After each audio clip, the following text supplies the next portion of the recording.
This is John for the Everyday Fan Sports. Today I have the pleasure of being on the beat with Loyola softball coach Alicia Abbott. How are you? I'm good. How are you doing, John? I am great. First of all, I really congratulations on what a fantastic season the Ramblers had. It was one of the most exciting seasons I've ever seen in college softball. It was pretty awesome. I couldn't be more proud of how they did, how they handled it, who they are as people, and just how well they really did represent this university this season. I definitely am going to talk more about the season, but if you could allow me to go back a little bit, what is the scouting report on a Alicia Abbott softball player back in the day? Oh, back in the day. Okay, to start with, she was slower than molasses. So if it was to right field, she's out. So make sure you throw to first. Um, Basically it's will fall off the inside pitch, looking to bait for the outside pitch, goes with the pitch pretty well. No bunt for hit whatsoever in the um truly. And just I think like we'll draw a lot of pitches, see a lot. And at the end of the day, put the ball in play. It put sure. That matters. So when did you get bitten by the coaching bug? I don't know if there was ever a specific moment. It's more probably blood related. I think my dad played slow pitch. I was born, right? Like that's what he did for fun. So I was out at fields all the time, just nonstop. And really, in college, what I did was I coached during the summer because it was a good way to make money, stayed around the game. And then just kind of transitioned into college coaching because one, I had to do some work for my basically fifth year at that time, my volunteer year, to finish up school. So that's pretty much why I stuck around in it. And I think somewhere in the midst of all of that, I did 12U my first year of travel ball, and that was not it for me. It was enjoyable, but it was just not my speed.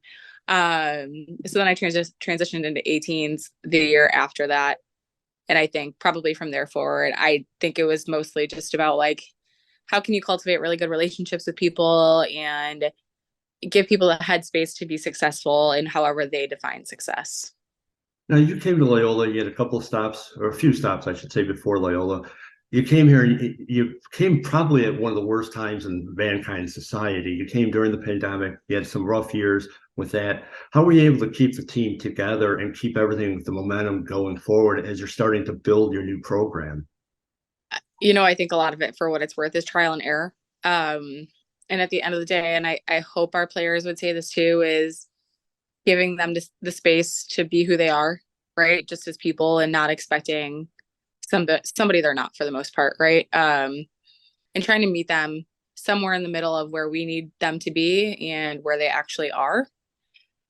And I think that's made a difference for us, right? Is I think we also just had a team with the right personnel this year that really bought in to winning.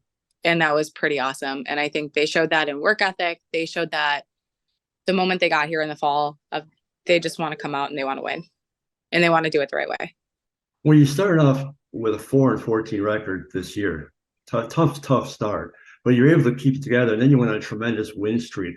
Was there any big turning point in that? Was there anything that caused it, or just being together and getting gelling?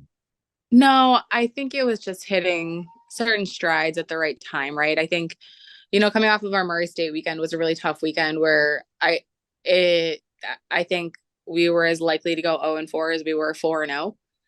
And I think our players did a really good job of not letting that define who they were going to be, right? And then we went and played Mason at home that very first conference weekend out, and we were down Madison Ubley that weekend, which is fine. But I think they knew they were never out of it, right? And I think so much of that was just confidence of, hey, we've put the work in. We're going to find a way to chip away at this one game at a time, right? So I don't know if there was any one huge turning point, but I don't think that we sweep Dayton, and I don't think we end up pushing games and extras late if we don't have our second game on Saturday against UMass. In my 4 years, that was the first time I had truly felt like they were across the front of their jersey and not for themselves, and they were playing for each other. And that was just a really cool experience to be a part of. Well, I was there for the last weekend. That was one of the most amazing weekends of softball I've ever seen, truly. And then I followed you obviously into the playoffs. Like you said, 3 extra innings. You really couldn't have done. Obviously, you could have won it, but you really couldn't have done much better. I mean, everybody should be proud of what they accomplished. They are. I think their hearts are still broken a little bit, but I think for what it's worth, they almost needed the sour taste in their mouth a little bit of being that close to a championship to come back next year with some fire. And I think from what we've gotten from players so far, I think they know the precedent is they expect to win, and they need to do the work to put the time in to making sure that happens, right? So it's as much as it was heartbreaking, right? Like, again, you couldn't be more proud because there was zero doubt that they didn't leave. Like, they left everything they had on that field. Speaking of a little heartbreak, it's more of a bittersweet. How is it? I mean, I teared up watching it. How do you say goodbye, I guess, to your 4 seniors every year? Well, every year there's different number of seniors, but that ceremony was amazing, and I know the work they put in with you for those years. How do you let go? You don't have a choice, right? You hope they've left the legacy that they wanted to leave, and I feel really fortunate that those 4 bought in, because they easily couldn't. They didn't have to, right?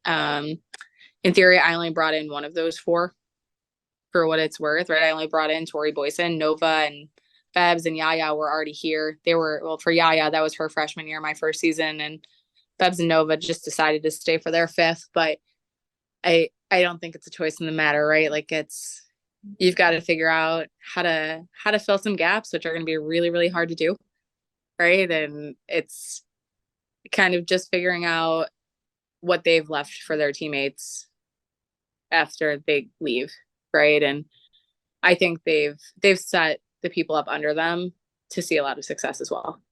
And can you speak a little bit about, you have 2 really good pitchers, and they're both sophomores or second-year players, I should say, in Peyton and Andy. And they both threw a no-hitter this season. Could you speak a little bit about having 2 stud pitchers like that? It's a difference maker, right? There's just no way we go undefeated at home. There's no way we have the conference success that we did without having 2 of them.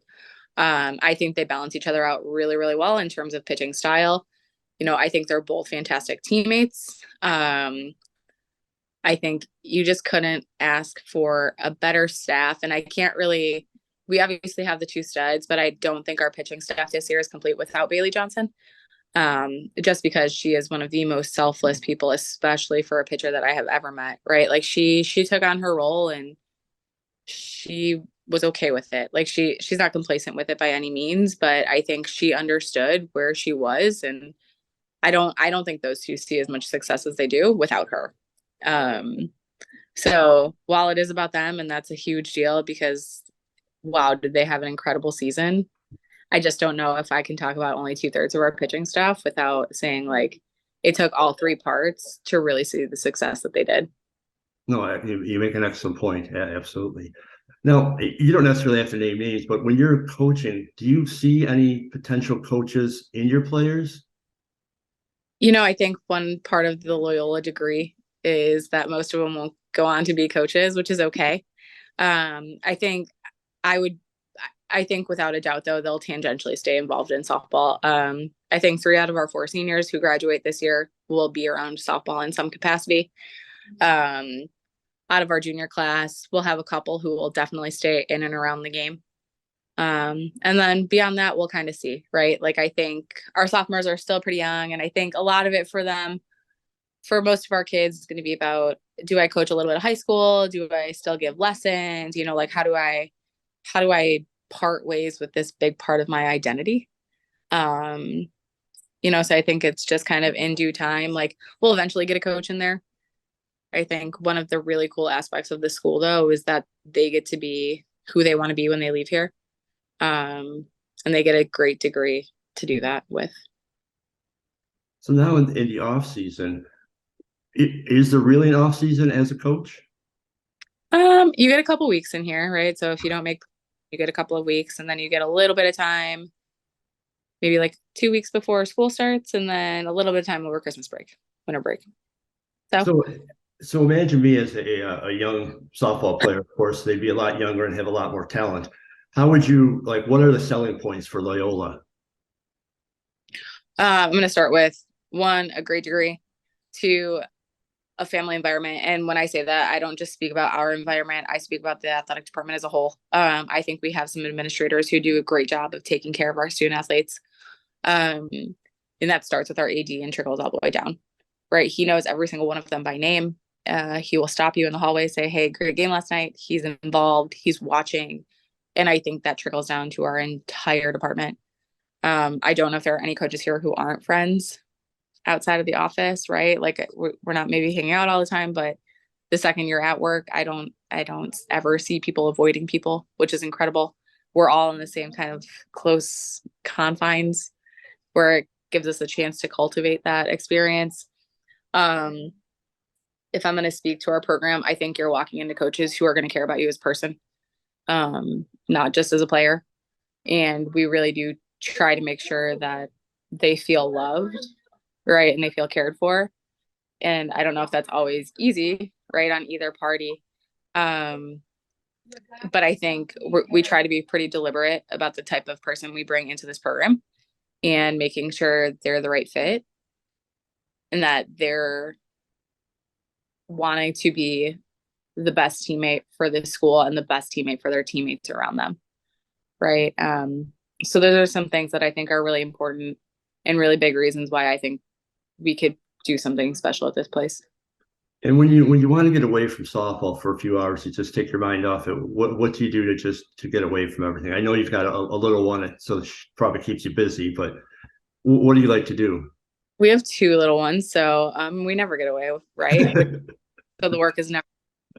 I think I'll take you like just going for a walk or exercising, right? Or like finding little moments, like little ways to go get coffee from like a new coffee shop, right? I think life is how big can you make the little moments, not how big can you make the big moments, right? So it's how can you, when you have the opportunity to soak those in, really truly like refresh and take a breather and be like, I'm going to put my phone down for 15 minutes and like nobody else matters. Like I matter the most in this moment, or even for, my husband or my kids. Like I think that matters too. When I'm with them, I try to be with them as much as possible. Obviously work sometimes gets in the way of that, but try to be deliberate about making sure that quality time is actually quality time. Words to live by. Perfect advice.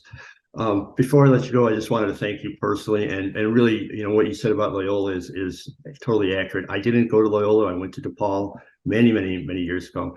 But everybody at Loyola has been fantastic to me over the years, covering your team, from the players to you, your coaching staff, the administration, even the fans. It's a wonderful experience. I encourage everyone to check out Loyola games. And what a fantastic season, really. And congratulations on that. And thank you very much for everything. Thank you for the kind words, John. I appreciate it. You have a great day. Thank you very much. Thank you. Bye. Bye-bye.